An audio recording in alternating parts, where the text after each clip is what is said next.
Sexual metaphors in the Indian tradition.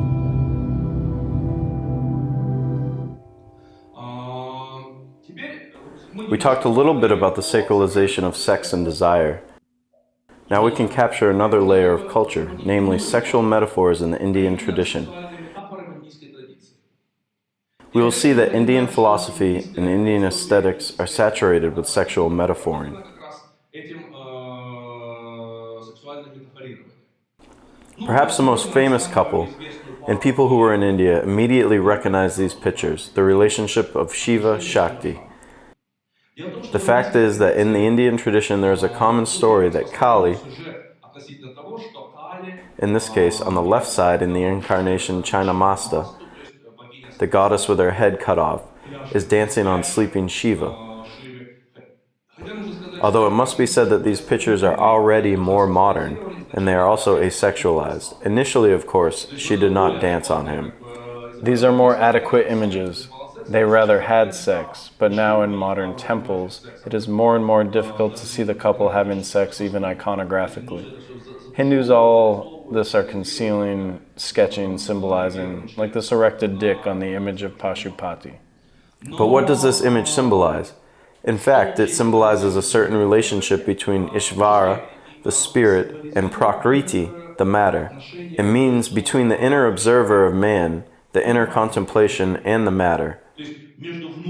From the point of view of many Indian traditions, this is already a tradition of Shiva Shakti.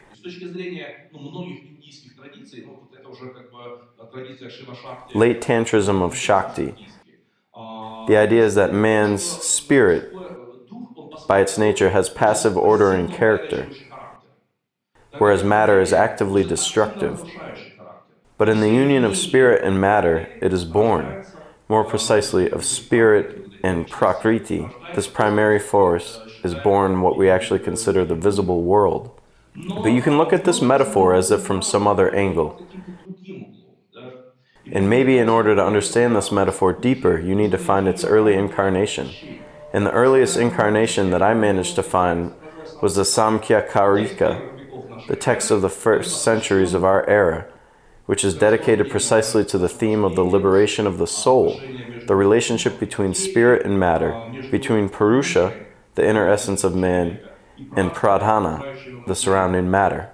And here are the images that are given in the Samkhyakarika. They, I think, are even more refined and give us a hint as to what it means. After all, any philosophical metaphor needs to be understood what it actually means in practice. And here is a little from the Samkhyakarika. As a person acts for the cessation of need, so does Pradhana, for the sake of the release of Purusha. The world around us acts for the sake of the liberation of the inner essence of man. Notice how different this is from Buddhism. If in Buddhism samsara enslaved us, here samsara works on the contrary for us.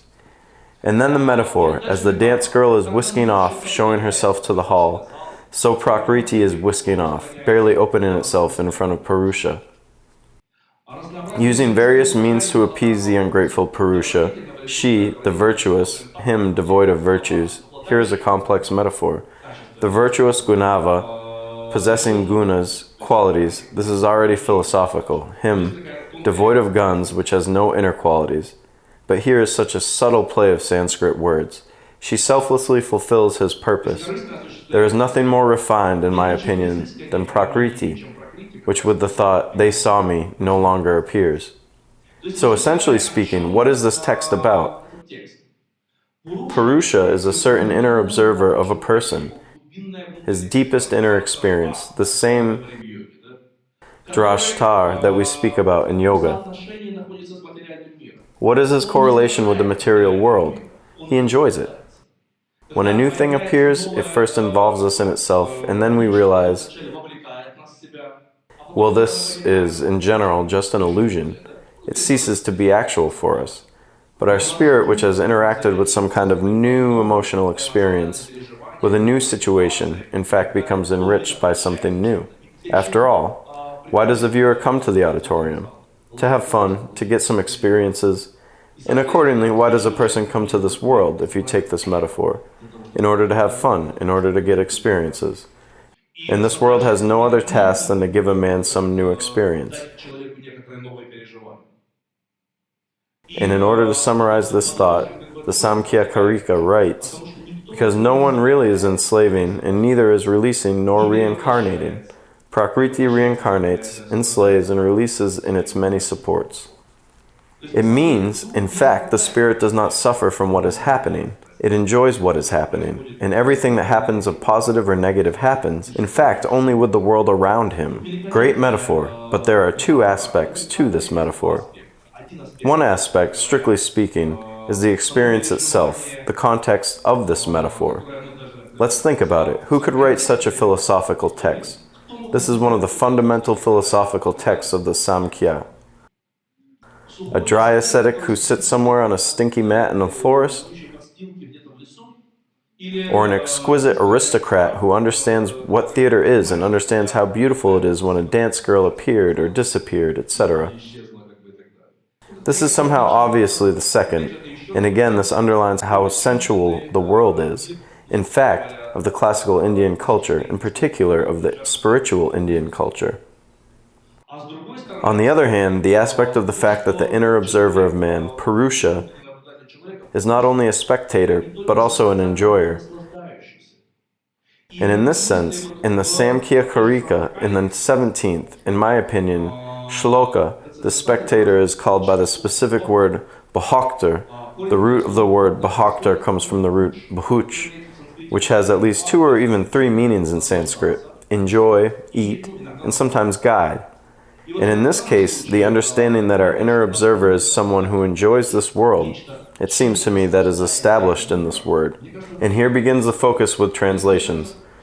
Because in most of the texts where the word bhoktr is found, in particular, it was mentioned in the Yoga Sutra, is translated as you please, receiving experience, eating, but never translated as enjoying.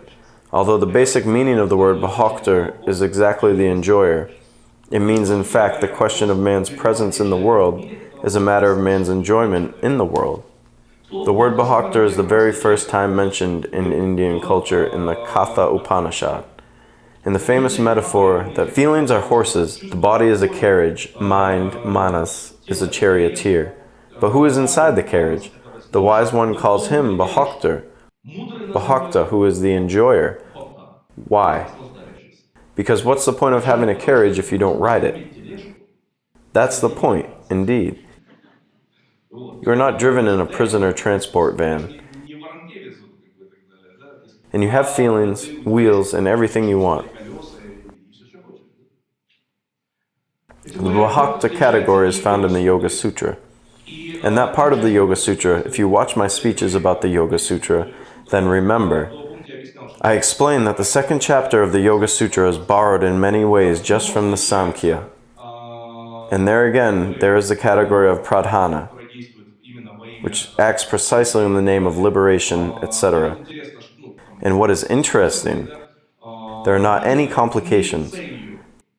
The visible has a purpose or an object, bhoga, enjoyment, and liberation. It means bhoga, the enjoyment that comes from the same root. Bhuj is one of the significant purposes of a man's being in the world. Usually this line, enjoyment, even in classical translations, is translated as experience, but in no way as enjoyment. And we see again. Well, if we take another important text, the Shiva Sutra, and then the category bhoktr also mentioned there. Tritya bhokta viresa, the one who enjoys a triple of states, wakefulness, sleep, and deep sleep, is the Lord of the heroes, in the sense of a kingpin guy. Accordingly, again, it is bhokta. He enjoys these states. And what does enjoying states mean? He controls them, he experiences them, etc. It's enough, we will not go deeper now.